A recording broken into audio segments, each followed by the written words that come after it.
With Kirby Smart going into his 9th season, oh, there are some big questions to be answered.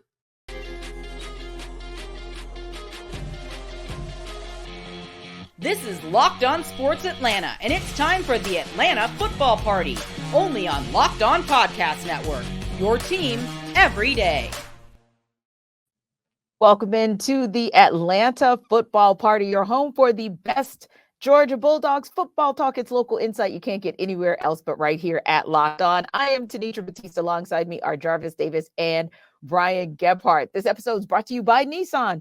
Are you the kind of driver that likes to push things a little further? Ever wonder what adventure could be around the next corner? Take the Nissan Rogue, Nissan Pathfinder, or Nissan Armada and go find your next big adventure. Check them out at nissanusa.com. The Atlanta Football Party is also part of the Locked On Podcast Network, your team every day. So, does the running back room have the best RB1 in the conference and in the country? And why take on UGA even in the spring? We'll go between the hedges and tackle it in next up. But first, we head to Athens for the start of Kirby Smart's 9th spring practice. Man, first of all, I cannot believe that we were talking about Kirby Smart going into his 9th spring practice. It's like, where does the time go, right, guys? Yeah, it is so crazy just to see how Kirby, it just has evolved. Like from when he first started in, then he had the run, and then he looked like he got out coached by Nick Saban, and it seems like that kind of still lingered, throughout those 9 years, those 8 seasons. So it's just cool to see, but still was somehow able to get back-to-back national championships. So it's just, hey, like here we are, and it is cool to kind of see Kirby kind of evolve into the best college football coach in the country. Yeah, Jarvis. Yeah. And I love the way you put that, Jarvis, evolve into Brian, because I feel like, too, we have watched him grow in front of our very eyes. It's been amazing. And not just him, but obviously, the way that he's grown the program. And we'll talk a little bit about that. The players, the coaches, the well-oiled machine that has become the standard across college football.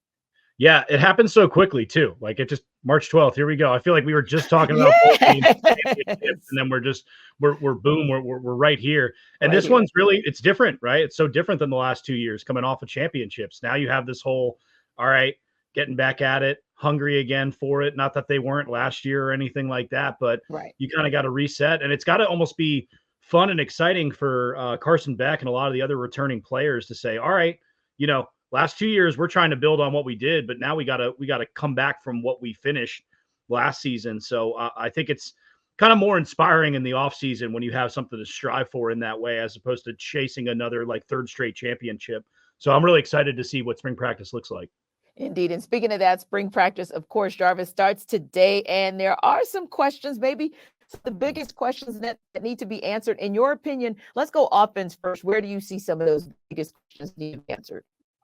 Oh, like the first thing that came to my mind was like, okay, how are they going to replace Cedric Van Pran? But I have to go to the wide receiver spot. Like when you think about all of those guys in the room, you got Dominic Lovett, you got Ra Thomas coming back, but also you bring in guys like London Humphreys, Kobe Young, and Michael Jackson III. How can you ever forget that name? So when you think about just that pool of guys, like, okay, who's going to be the guy? And I think that the answer to that question is Carson Beck. Carson Beck is the guy. And I think it's just a matter of him building a rapport with those guys. So I think the wide receiver spot has the most questions, because we know you got 4 starters returning on the offensive line, and you just got to get that center position figured out. But I think the wide receiver spot, it has to be A1. Like, okay, who's going to be our guy? Who's going to be able to depend on going forward? Yeah, I think one of the biggest questions is, piggybacking off of the wide receiver thought. I always think of when you look at a football team, all right, it's 3rd and 5. Who's getting the football, right? And I don't think we have the answer to that right now on this Georgia roster. I mean, hopefully the answer exists, but I'm saying we don't have that obvious answer of who that is. I'm really interested to see what London Humphreys brings to the table, and I want to see if Dylan Bell is able to kind of build off of his late season stretch. That guy was really good. He's a really versatile player, and he always just seems to just answer when his number is called. So, which is a sign of, someone I would like to throw the ball to on 3rd and 5. But when we talk about pass catchers too, because I wrote who is going to be that pass catcher, one of the guys that I circle back to, and I know we'll get to this position in a minute, is Trevor Etienne. I just think he's going to be so involved in the passing game as well Indeed. and get to show that dynamic side of him that I think he might be the guy on 3rd and 4th or 3rd and 5 that, winds up catching more passes and get more opportunities than we think. And I think for me, I would just kind of look at the tight end room and kind of see where there's growth and development from the tight ends who are returning. But of course, intrigued about Ben Yurcik and what exactly he'll be able to do, what exactly he'll bring to this offense as maybe one of those top line transfers for Georgia over the offseason. And Jarvis, then you look at your favorite side of the ball, defense. Where do you see maybe the biggest questions that you have that you hope to get answered in spring practice? Oh, it has to be that safety spot, right? Like when you think about all the young guys, you got the early enrollees and KJ Bolden. He was a huge get, in recruiting for Kirby Smart. So you got to see what he's going to be able to do coming in as a freshman. So I'm very intrigued about what Malachi Starks was going to bring to the table this year, because we know that, hey, this is the year, this is the money year, this is what hey, this is what Georgia players look forward to. This is the year for him to say, you know what, hey, I want to be able to establish myself as the best DB in the country. And he's actually going to have to take the lead, because he's basically the only guy who's returning in the secondary, coming back for this season. Yeah. I think that Malachi Starks, it's his defense now. I mean, CJ Allen's going to be calling and kind of running the plays from the middle, but Malachi, this is going to be a huge season for him. And I feel like there's so much talk about KJ Bolden, right? And will he be ready to step in? Can he win that starting safety spot? To your point, Jarvis. But one guy, Ellis Robinson, like he doesn't really get talked about a ton. Yeah. The 5-star core, like, can he step in from an early standpoint and be able, because I think he's going to contribute right away, but how quickly is he going to be that every week starter? Because he has that capability clearly. So I'm really interested to see how those two young bucks, like how quickly they get in and how big they are a part of this defense from an early on standpoint. And wait a minute.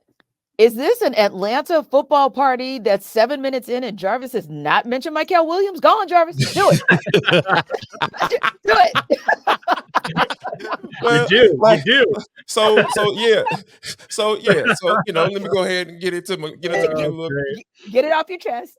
Get a little cough in my system so I go and get it right. So I think the main thing for Mykel, this is and I think we saw a little bit of Nolan Smith, because Nolan Smith was a guy that I was just like, man, I need you to step up. I need you to be that guy. Yep. And you saw flashes of it, but we didn't get it consistently.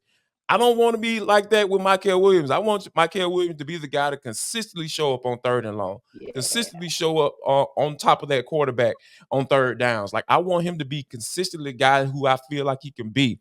I feel like he has the necessary tools. He's in the same boat as Malachi Starks. This is your money year. Go get this money this year and put the quarterback on the ground. So, yeah, I think the consistency is key for Mykel Williams. And if he's able to do that, watch out. Great. There'll be a lot more talking about Mykel Williams.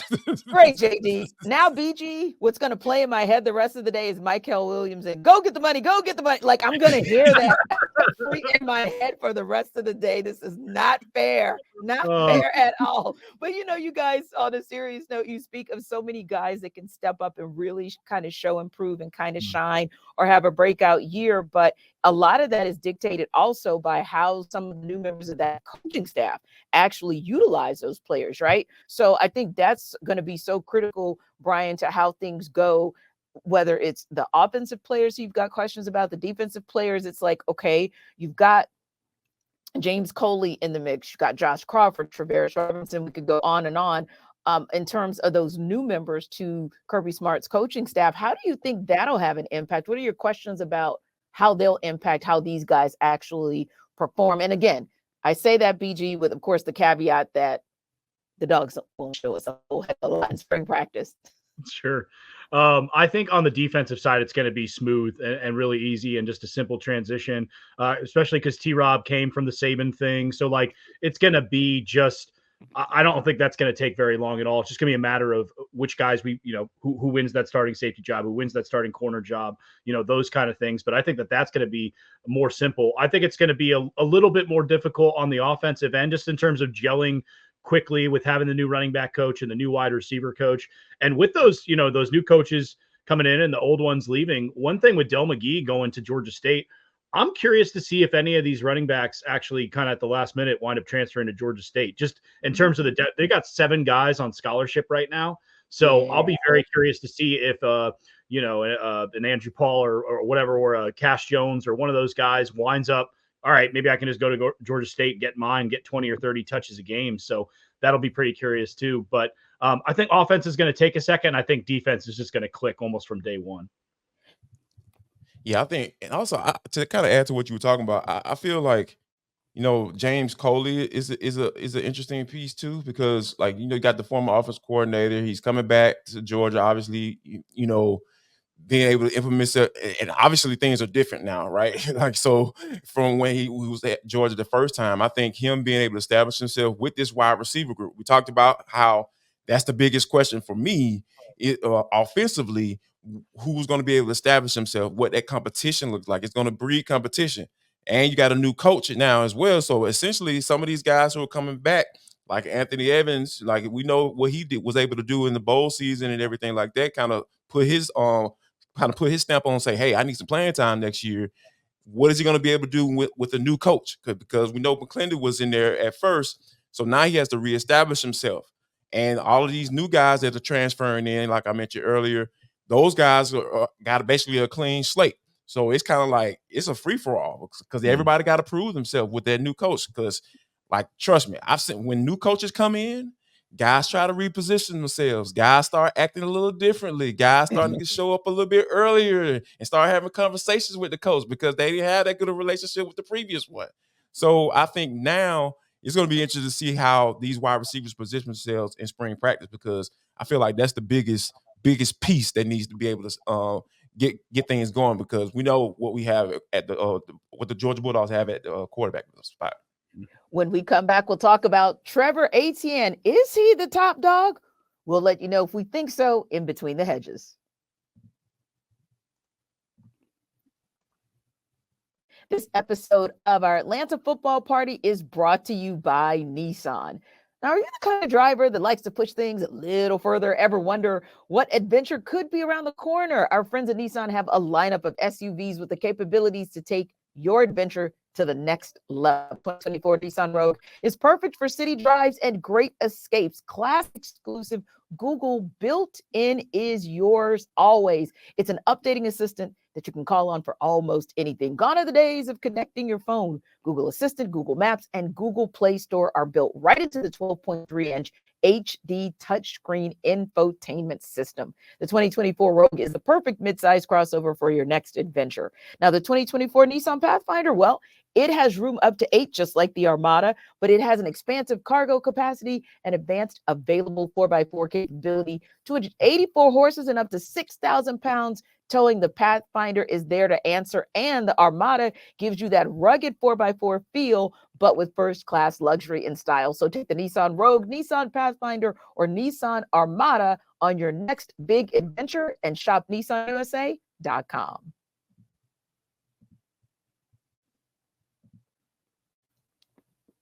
So, guys, let's go between the hedges. Brian, Trevor Etienne, of course, will be amongst 28 newcomers for the Dogs this spring. That'll also include the likes of Ben Urisic and KJ Bolden, as we talked about earlier. How important is it for the class of 2024 and even others, but particularly that class of 2024, to get off to a strong start? Yeah, no, I think that's it's extremely important. So many newcomers on this roster, and again, falling short of the ultimate prize there last year. And when you say get off to a good start right away, Atlanta versus Clemson, this is still a big game. And I think, what's interesting is with Saban leaving college football and with Jim Harbaugh leaving college football, I think Dabo is kind of viewed again, and it's like, all right, this guy did win a couple national titles, and he's sort of headed in this other direction, but he is one of those other coaches out there that, he's still one of the big dogs, even though they had that step down this past year. But I think it's really important. We've talked a lot about Trevor Etienne. I know Jarvis had said, he's one of his Heisman dark horses. And I think it's, for me too, you look at the depth chart at running back, and you want Branson Robinson to be that second guy, but he's coming off the Achilles tear from August. So I think a lot is going to be asked of Trevor Etienne early on. And I don't know if you guys heard the comments he was on. I think it was one of the other players' podcasts or Tate Ratledge. It was Tate Ratledge. Yeah. Yeah, Tate exactly. That Tate yeah. Ratledge podcast. Yeah, and he was just talking about like, man, I'd rather go be number 2 and try to win. So coming Yes. to in terms of, but he's going to be the number 1 running back. Right. And I'm fascinated to see how Bobo uses him, and if they try to limit his reps early, or if he's just going to get 20 touches via catches and passes as well. Yeah. Yeah, I think for me, like we were talking about, just from I don't even think it's any pressure because when you think about where he came from, right? Like he was splitting time with the running back. I think it's Montreal Henderson. I think his name is. Mhm. He was splitting time with him, and he even talked like he talked about on the podcast, like, hey, I could be RB2 on a sorry team, of course verbatim on a sorry team, Sure. or I could be RB1 on a really good team and have a chance to win a chip. So I think that coming into this situation, we talked about the experience that they have up front, the offensive line. We already know what they're going to bring to the table. One of the best in the country, right?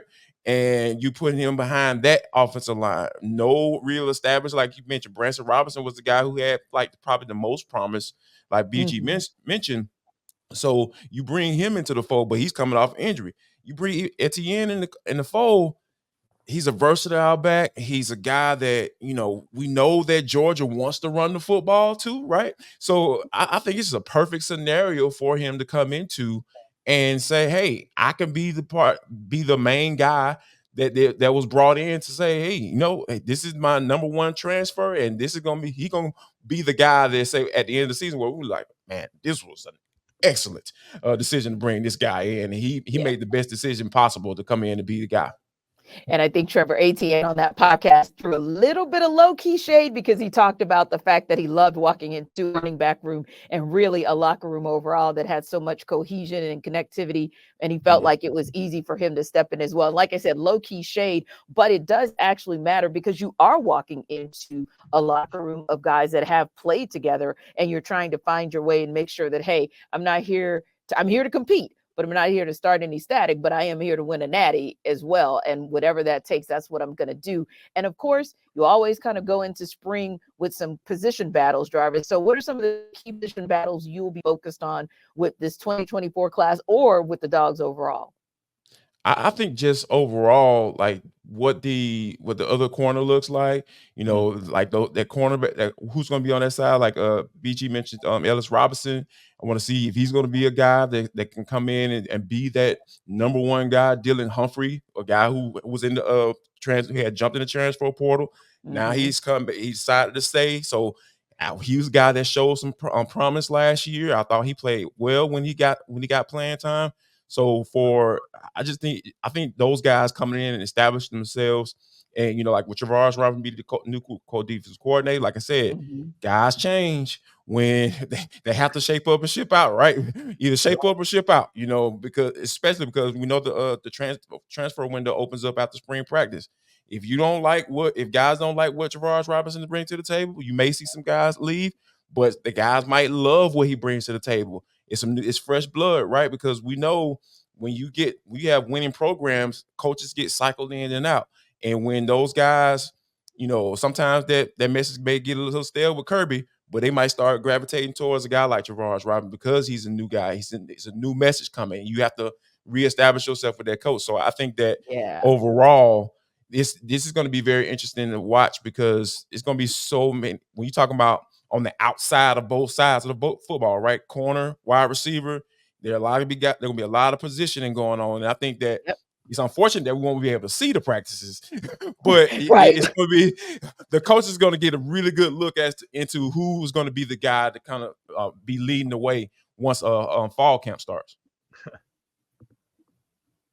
Yeah, for me, as far as position battles go, I think RB2, like we've talked about it a little bit, but it's just been such an essential part of this Kirby run at Georgia. So who winds up emerging as that guy it's just such a big part of what they do in closing out games and all of that. So I'm fascinated to see if Branson Robinson can get back up to speed, if Roderick Robinson can maybe get a little more go in him, because he's big, but he's kind of give him at the goal line. He doesn't have that breakaway speed. Excuse me, at all right now. And then Andrew Paul contributed a little bit late. as well too. So I'm very interested to see who winds up emerging in that spot. And then the other thing too is kind of that tight end 2 type. Yeah, It's like we that's assume what it's I was going to be thinking. Oscar Dell, but it's Yeah. like, all right, is it Ben Urasek? Is it Lucky Lawson? Because Urasek, yeah. yeah, and it's okay. What is that guy going to be able to bring to the table? What is he able to contribute? I think that's going to be essential. Both of those two, just because of the way that the offense ran under Bobo last year, and really how it's kind of run for the last few years. Those positions are really undervalued.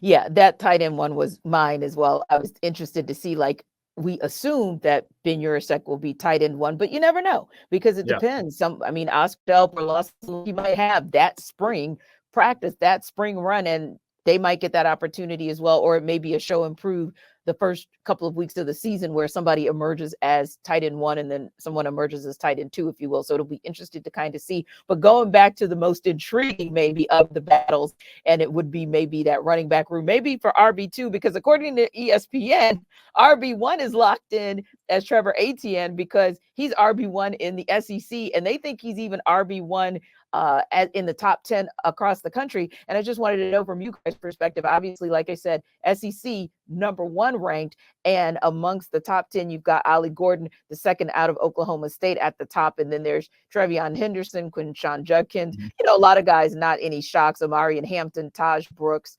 Ashton Genty, Donovan Edwards. Those are the guys that are ahead of him. So I was just curious to know from your perspective, is Trevor Etienne, Jarvis, that guy? Like, is he the best running back as far as you can see in the SEC and top 10 in the country?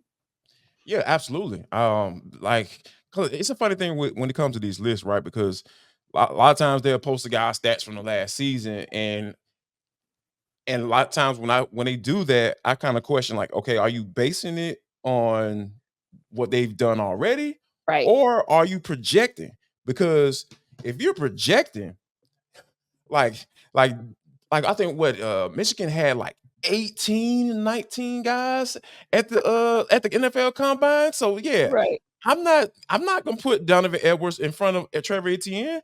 Like, they got 4 starters returning on their offensive line. They have Carson Beck, who's a preseason Heisman candidate. You know what I'm saying? Early Heisman candidate. So yeah, when you think about what he has around him, and if we're projecting, which I'm going to do, I think Trevor Etienne should definitely be in front of Donovan Edwards. He definitely should be in front of JT, and I think he should fall somewhere like right around like in that top 5 type situation if we're projecting. But if you're going off of the past season, okay, I may understand that. But yeah, for me, he has to be in that top 5 because of based off of what's around him and what he's surrounded with. I think he has the opportunity to really go get that money, right? That's the theme for the day. Go get the money. Right. He's gonna play in my head. Your thoughts, BG? Yeah. Etienne is to me the number 1 back in the SEC, and it's really weird that LSU's running back, Bama doesn't have a running, like Florida, like none of those programs, Texas, Oklahoma, like we don't have those teams on this list. Which is really strange to me to see. And it's also, Judkins leaving Ole Miss, he probably would have been the number 1 guy, having been the returning, leading rusher, but him going to Ohio State. So, I think now he's just got to prove it, because there's been a lot of chatter about it, and there's going to be all the way leading up into the season. But I do think he is the number 1 running back. So. Indeed. So it may actually be about the projections, to your point, Jarvis, more so than anything, meaning where those running backs are now versus where they were last year. Stick around, because we are going to talk about taking on the Titan, and we're going to talk about some shifts where we thought there were going to be some automatics. Maybe not. It's next up in just a minute.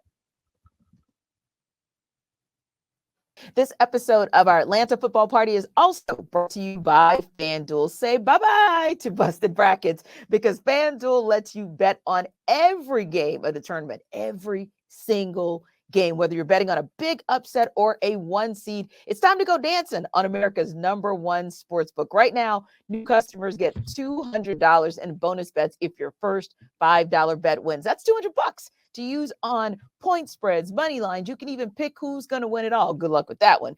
And again, it is so much fun just filling out your brackets, and hopefully you don't get it busted too soon. But why not just try your luck and check out FanDuel? Visit FanDuel.com/locked-on and bet on college hoops until they cut down the nets. Again, that is FanDuel.com/locked-on and bet on college hoops until they cut down the nets in a couple of weeks.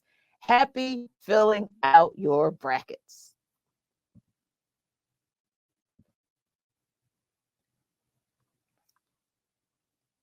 So, guys, at first, when we heard about this, it was, that'll be interesting, particularly when we heard about automatic buys for the obvious, which would be potentially the SEC and the Big Ten. Well, college football playoff leaders are now inching closer, granted, to a 14-team playoff for the 2026 season. But sources, ESPN sources, have indicated the proposed idea of said conference champions receiving guaranteed buys is starting to actually lose some steam among conference commissioners following some serious public backlash. And we've talked about this, Jarvis, and whether or not, A, they were going to move from 12 to 14, B, when they'd move, if they will, and then C, what those automatic or guaranteed buys look like and who would get them. So what are your thoughts on the possibility of maybe the College Football Playoff Committee rethinking the potential for guaranteed buys? Oh, I think it's going to be very interesting. For me, like, I just think the funny thing, the whip it out moment that is the Big Ten and the SEC saying, hey, we want y'all to have automatic buys and all y'all rest of y'all peasants, playing the first round. I just think it's just like, man, that is just such a it's just a WIO moment. It's right. A WIO moment. Like it's just the privileged people, the cool kids. It's all of the above. Yeah, it's just like we over here, y'all over there. So yeah, y'all go ahead and fight it out, and we'll be sitting back here waiting to collect this big boy check, and we'll give y'all a little something. We'll give y'all some of that going on over there money, So, but yeah, I think it's just to be able to, like, have we even played a 12 playoff game yet? Like, exactly. And we already talk about 14 teams. That's what, like, I'm just like, man, can we see how it plays out first before y'all start? Hey, 2026, we might be getting ready to start 14 teams. I'm like, right. Come on, man. We don't even know if we like the 12 team yet. So yeah, right. I think Working out the kinks of that. You're right. Right, exactly. So I think you just chill out and just try to get this figured out first before y'all start trying to figure out how to make some more money. Yeah, BG, it seems like this is one of those situations where maybe, you don't always want to kind of give in to public opinion, but this might be one of those situations where a little backlash at least made them slow their roll as it relates to the concept of automatic buys for what many already feel is a bias in favor of the SEC and with an honorable mention to the Big Ten. I think it's one of those things, like, let's just be transparent about it, like the SEC and the Big Ten are going to get favoritism. Like, let's not, it's, and it's one of those things with college football fans, like all right, it just kind of sucks if you're ACC or a Big 12 fan or for a different conference, because those two have separated themselves as a mega power, as a big deal. Like, and the money that they're able to bring to the table and the TV and the eyeballs and all that stuff, I think it's just, like, this is going to happen. Like, the more expansion it gets, the more SEC and Big Ten teams it's going to be, which I think isn't necessarily great, because then you don't want it to be an SEC Big Ten invitational. But especially if they expand this thing to 14, 16, it is. It's kind of like it is, right? That's what I don't want. That's what I don't want. Expanded version of that, right? Like, that's what it is. It's like one other ACC champion. If they're good, they're going to show up. Okay, and then you've got your one group of 5 team, maybe an ACC team again somewhere along the way. But besides that, it's just going to be 6 or 7 or 8 SEC or Big Ten teams. So also, could we wait at least 1 year to pretend to, expand this thing already? And if you're going to expand it, again, don't lie to us, because we went from 4 to 12, right? We skipped right over 8. We're not going to 4. They're not going from 12 to 14. They're going from 12 to 16. Like, we're not going to just go to 4. They're not going to add 2, right? They're going to add 4. And then that way they can add another SEC team and another Big Ten team, and then whoever else, you know what I mean? So it's one of those, we got to just try to enjoy this for a couple years at 12, see how it goes, and then figure it out before we're already talking about more expansion. And Jarvis, I don't know if you would call it joy for the selection of QB1 or joy that it's just finally a decision made at QB1 for the Atlanta Falcons. But as we know, multiple reports, confirmed on Monday that Kirk Cousins is indeed going to be a Falcon. He'll be the franchise QB with the 4-year deal. But the real big conversation that came out of that was, okay, now that they have their QB, where do they go in the draft? And a lot of draft boards have them going back from the number 8 spot, like trading back, and also have some questions about what they might do to kind of shuffle the board with their pick in the second round. Enter the chat Kamari Lassiter and Lab McConkey. Those names, those dogs' names have come up multiple times. And it kind of made me think about it as well. Like, oh my, we have often heard in Metro that the Falcons don't choose dogs. Well, Charlie Warner's coming here on a 2-year deal from the 49ers as well. So he'll be added to that tight end room. And now potentially the Falcons could go in the draft. What do you think about that, Jarvis, as the possibilities of the Falcons getting a Lassiter or a McConkey? Oh, I think that would be an amazing get if they were able to snag a guy like Kamari Lassiter, because here's the thing, he still has to run his 40. And I think that whether or not how he run his 40 is going to determine whether or not he's going to be coming in on the back end of the first round or early second round. True. If he's an early second round spot, I think that would be perfect for the Falcons, because I am so tired of spinning the wheel of corner who plays opposite of AJ Terrell. Let's get somebody young over there and just slap them in there, you know, and let's roll. Because I'm not necessarily a fan of Clark Phillips being over there full time. You know, just from a size standpoint, I think there'll be some teams will try to take advantage of that, and we saw a little bit of that last year. So I think Kamari Lassiter would be the perfect answer to and so for people who are not necessarily that excited about Kirk Cousins, like myself, makes you feel a little warmer inside. Yeah, it feel warm my heart. Like, let's go and get this established over here.